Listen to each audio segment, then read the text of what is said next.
Hello po sa inyong lahat mga ka-crypto. Ako po si Pinoy Crypto Trader at sa video na ito ay atin pong pag-uusapan ang aking technical analysis dito po kay Pepe ngayon pong November 10 taong 2024. At ayan, ang nakikita po natin dito ay ang kanyang ang daily chart time frame po ni Pepe at yung aking previous projection nitong nakalipas po na November 6.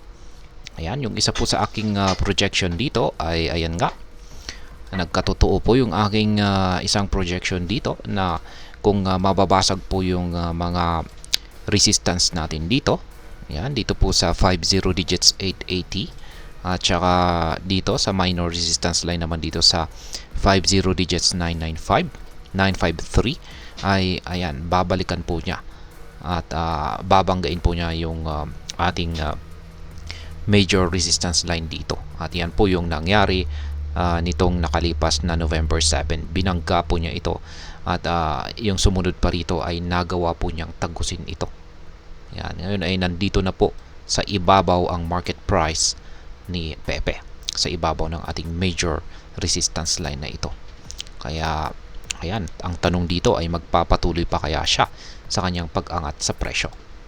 Kaya update po natin kung ano yung aking panibagong projection dito.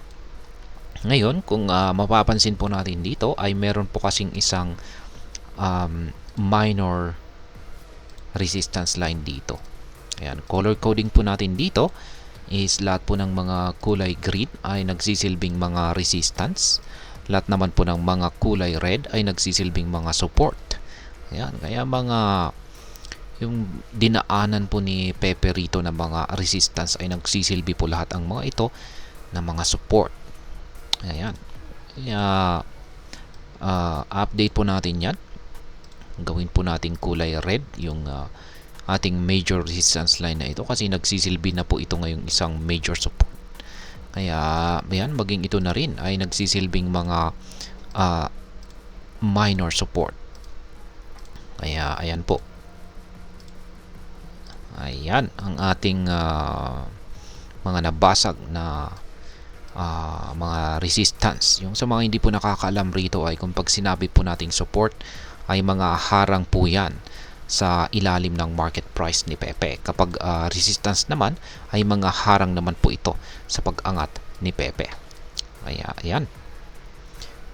Ngayon ay yung aking panibagong projection po rito ay syempre kakailanganin po niyang lampasan yung ating minor resistance line dito na nasa presyong 40 digits 1152 para magpatuloy itong si Pepe sa kanyang pag-angat sa presyo. Ayan. Mukhang medyo nahihirapan po siya na umangat kasi base sa aking analysis ay mukhang napagod po siya rito sa pagbabasag po sa dating major resistance line dito. Mukhang napagod po siya kasi hindi po basta-basta kasi mababasag ito. Nangangailangan po ito ng matinding pwersa bago po mabasag. Kaya kailangan po muna niyang magpahinga. Kaya yan, kung pag nakakuha po siya ng sapat na pahinga ay saka dito po siya dito ko po masasabi na magpapatuloy po siya sa kanyang pag-angat sa presyo. Ayan, pero habang siya po ay nagpapahinga ngayon ay posibleng mauwi po muna ito sa pagko-consolidate. Ayan, magko-consolidate po muna siya. Ayan. Ngayon ay syempre may chance pa rin po na posibleng bumagsak itong si Pepe. Ayan, at posible po siyang bumalik dito sa ating support zone. Ayan. Lalong-lalo na kung mababasag yung kung babalik po siya sa ilalim ng major resistance line natin dito. Yan, lalong-lalo na kung matindi po yung bearish momentum natin. Pero sa tingin ko naman ay kung babagsak siya ay dito muna siya. Yan, dito po muna siya unless na magpapakita po talaga ng matinding bearish na momentum itong si Pepe. Kaya ayan, ngayon ay sa trades po pala natin ay meron po tayo na trigger dito na isang sell pending order or take profit sa presyong 40 digits 1082. Kaya nakapag-take profit po tayo dyan. At ngayon ay pinalitan po natin yan na kaagad ng isang buy pending order dito. Ayan. Kaya yan na po yung bagong trade setup natin.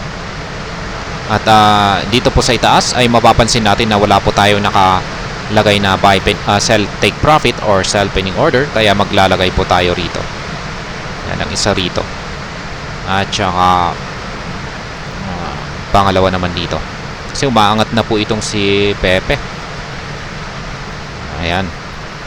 Maglalagay pa tayo dyan. Pero dito na lamang muna. Ayan. Lagay pa tayo rito sa isa pa rito.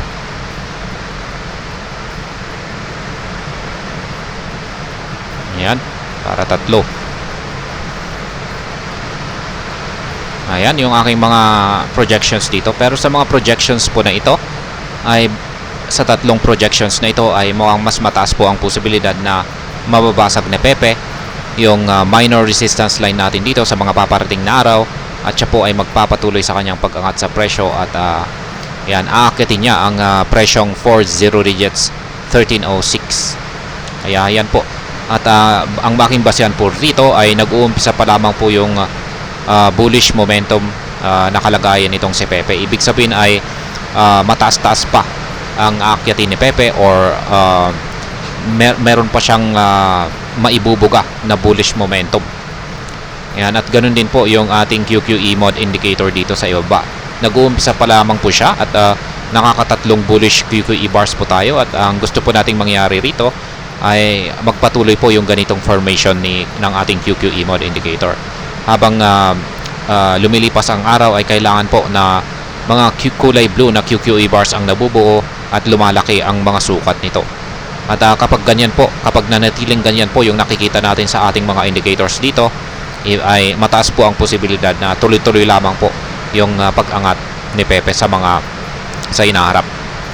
Ngayon ay pagdating naman po sa latest na balita ay wala po tayong gaanong balita rito kay Pepe. Meron lamang po tayo nitong nakaraang November 8 kung saan ay meron pong isang analyst ang nakapagsabi na mataas daw po ang posibilidad na itong si Pepe ay maaring makapagtala ng kanyang panibagong all-time high. Yan, sa mga paparating na araw. Kaya yan lamang po yung ating latest na balita. Pero yan, susubukan ko pong magsaliksik kung ano pa yung mga latest na mga kaganapan dito kay Pepe. At yan po ay aking i-content sa mga mga paparating na mga videos sa aking channel na ito. Kaya abangan na lamang po ninyo. At ayan po, para sa mga bago lamang po rito ay pasensya na po kayo ang lakas ng ulan. Ayan, sa mga bago lamang po rito ay check na lamang po ninyo ang description ng video na ito para malaman kung anong platform at mga indicators ang ginagamit ko dito. At hanggang dito na lamang po tayo sa video na ito mga ka-crypto. Marami pong salamat sa panonood. Ingat po tayo lagi at God bless po sa ating lahat.